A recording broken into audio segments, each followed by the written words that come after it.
여러분, 잠깐만요. 지금 이 순간을 놓치면 안 됩니다.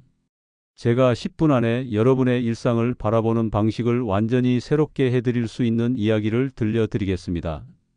세상을 바꾼 사람들의 출발점은 의외로 단순했습니다. 이상하네? 딱 이 한마디에서 모든 게 시작됐어요. 아이폰도, 구글도, 심지어 커피 믹스도 말이죠. 여러분도 오늘 하루 동안 이런 순간을 수없이 지나치셨을 거예요. 그 작은 의문들을 그냥 흘려보내면서 말이에요. 하지만 이 영상을 끝까지 보시면 내일부터는 그 순간을 놓치지 않게 될 겁니다. 왜냐하면 그 짧은 의문 하나가 사실은 지혜와 성장을 여는 열쇠이기 때문이에요. 고대 철학자 아리스토텔레스는 이미 2400년 전에 이 비밀을 알고 있었습니다. 지혜는 경이로움에서 시작된다. 오늘은 이 말의 진짜 의미와 우리 삶에서 작은 의문과 놀라움이 어떤 변화를 만들어주는지, 그리고 여러분도 오늘부터 바로 실천할 수 있는 구체적인 방법까지 모두 알려드리겠습니다. 그런데 이 경이로움을 가장 잘 보여준 사람이 바로 소크라테스입니다. 그는 대체 어떤 방식으로 이 경이로움을 발견하고 키워나갔을까요? 소크라테스는 아테네의 시장, 아고라에서 사람들과 끊임없이 대화를 나눴습니다. 그런데 여기서 중요한 건 그는 답을 주지 않았다는 거예요. 대신 계속 물었습니다. 정의란 무엇일까? 용기란 무엇일까? 하고 말이죠. 누군가 자신 있게 용기는 두려움이 없는 거야. 라고 말하면 소크라테스는 이렇게 되물었습니다. 정말 그럴까요? 혹시 아무것도 무서워하지 않는 사람이 있다면 그게 용기일까요? 아니면 무서워도 옳은 일을 하는 게 진짜 용기일까요? 사람들은 처음엔 당황했어요. 그럼 용기가 뭐지? 하면서요. 바로 이 순간, 이 혼란스러운 순간이 진짜 배움이 시작되는 지점이었습니다. 잠깐 여러분도 한번 생각해 보세요. 용기란 정말 무엇일까요? 뭔가 명확하게 답이 나오셨나요? 아마 조금 헷갈리셨을 거예요. 사실 바로 그 혼란이 지혜의 시작입니다. 소크라테스는 깨달았어요. 단순히 지식을 쌓는 것이 아니라 왜? 라는 놀라움 속에서 진짜 지혜가 시작된다는 걸 말이죠. 그런데 왜 이런 작은 의문들이 그렇게 중요한 걸까요? 세상을 바꾼 사람들에게는 놀라운 공통점이 있습니다. 바로 소크라테스처럼 작은 의문과 놀라움을 그냥 지나치지 않았다는 거예요. 이건 왜 이렇지? 하고 멈춰 서서 바라본 그 짧은 순간이 지혜와 혁신의 시작이었습니다. 생각해 보세요. 우리가 모든 걸 당연하게 받아들이면 어떻게 될까요? 배움은 완전히 멈춥니다. 아침에 일어나서 물을 틀면 나오는 게 당연하지. 버스가 정시에 오는 게 당연하지. 스마트폰이 작동하는 게 당연하지. 이렇게 당연함에 길들여지면 우리는 사실상 자동 조종 모드로 살아가게 됩니다. 하지만 경이로움과 의문은 우리 마음을 활짝 열고 더 깊이, 더 넓게 배우게 만들어줍니다. 뇌과학자들은 이를 학습자 마인드셋이라고 부르는데, 호기심을 가질 때 우리 뇌에서는 도파민이 분비되어 기억력과 집중력이 극대화된다고 해요. 여러분 주변에 아이들이 있으시면 한번 보세요. 왜 하늘은 파래? 왜 달은 우리를 따라와? 왜 개는 멍멍하고 고양이는 야옹해? 하루에 평균 300개가 넘는 질문을 던진다고 하더라고요. 끊임없이 묻는 그 호기심. 바로 그 순간이 배움의 황금 시간입니다. 그런데 우리는 언제부터 그런 질문을 멈췄을까요? 언제부터 그냥 그런 거야, 원래 그래라고 넘기기 시작했을까요?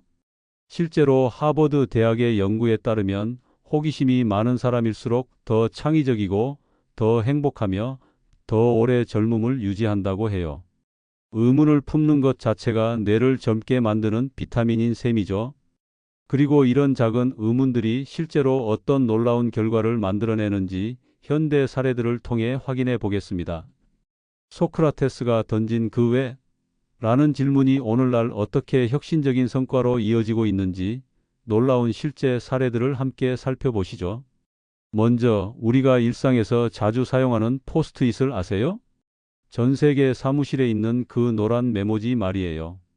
이건 사실 3M에서 강력한 접착제를 만들려다가 완전히 실패한 결과물이었어요. 너무 약한 접착제가 나온 거죠. 보통 사람들은 실패작이네 하고 버렸겠죠. 하지만 스펜서 실버라는 연구원은 달랐습니다. 잠깐. 이 약한 접착력을 오히려 장점으로 쓸 수는 없을까? 그 한 번의 의문이 연간 10억 달러를 버는 제품이 됐습니다. 벨크로 찍찍이는 더 재밌어요.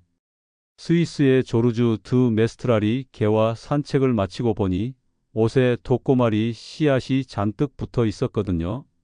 짜증나서 때려다가 문득 궁금해졌어요. 이게 어떻게 이렇게 단단히 붙는 거지? 현미경으로 들여다보니 수천 개의 작은 갈고리들이 옷감 섬유에 걸리고 있었어요. 자연이 만든 완벽한 체결 시스템이었죠. 그 호기심이 8년간의 연구로 이어졌고 지금은 우주복부터 운동화까지 전 세계가 쓰는 벨크로가 됐습니다. 카카오톡도 마찬가지예요. 김범수 의장이 아이폰을 처음 써보면서 든 생각이 문자는 돈 내고 보내는데 와이파이로 공짜로 메시지를 주고받을 순 없을까? 그 단순한 의문이 한국인의 소통 방식을 완전히 바꿔놓았습니다. 보세요. 이 모든 혁신의 공통점이 보이시나요? 그들은 모두 일상에서 왜 그럴까? 라는 작은 경이로움을 놓치지 않았다는 점입니다. 그럼 이제 궁금하시겠죠? 우리는 어떻게 이런 순간들을 놓치지 않을 수 있을까요? 바로 이 질문에 대한 답을 드리겠습니다. 소크라테스처럼 세상을 바라보고 일상 속에서 작은 의문과 경이로운 순간들을 발견하며 살아가는 방법 말이죠. 지금부터 알려드리는 3가지 방법은 정말 간단하지만 여러분의 하루를 완전히 바꿔놓을 겁니다. 첫 번째, 5초 멈춤 법칙. 뭔가 이상하다 싶은 순간 딱 5초만 멈춰 서세요. 지나가던 강아지는 왜 꼬리를 흔들까? 저 카페는 왜 항상 사람이 많을까? 하지만 여기서 중요한 건 단순히 답을 찾는 게 아닙니다.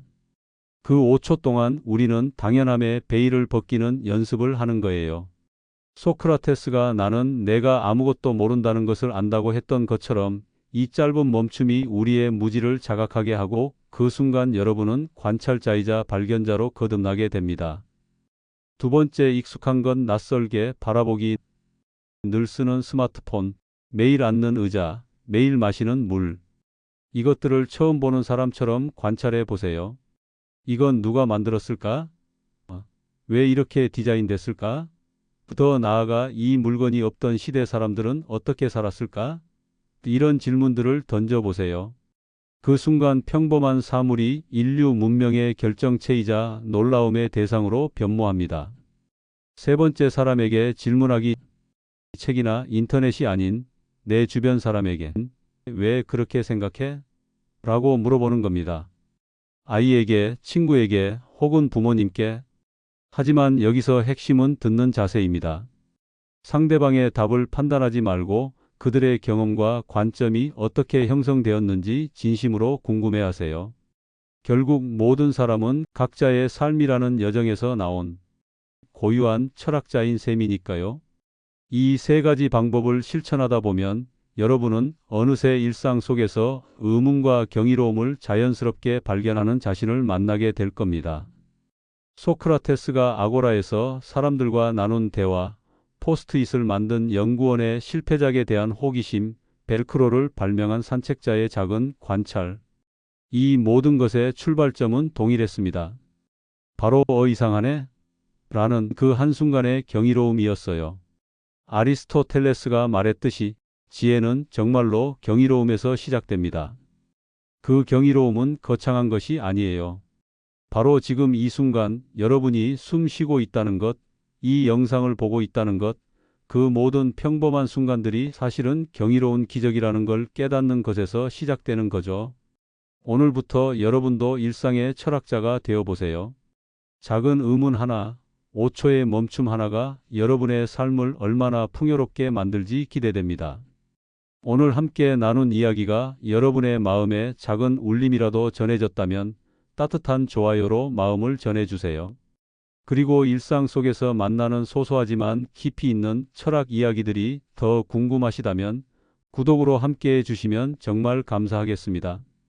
세상의 모든 것에 대한 경이로움, 그 순수한 호기심이야말로 진정한 지혜의 첫걸음이라는 것을 늘 기억해 주세요.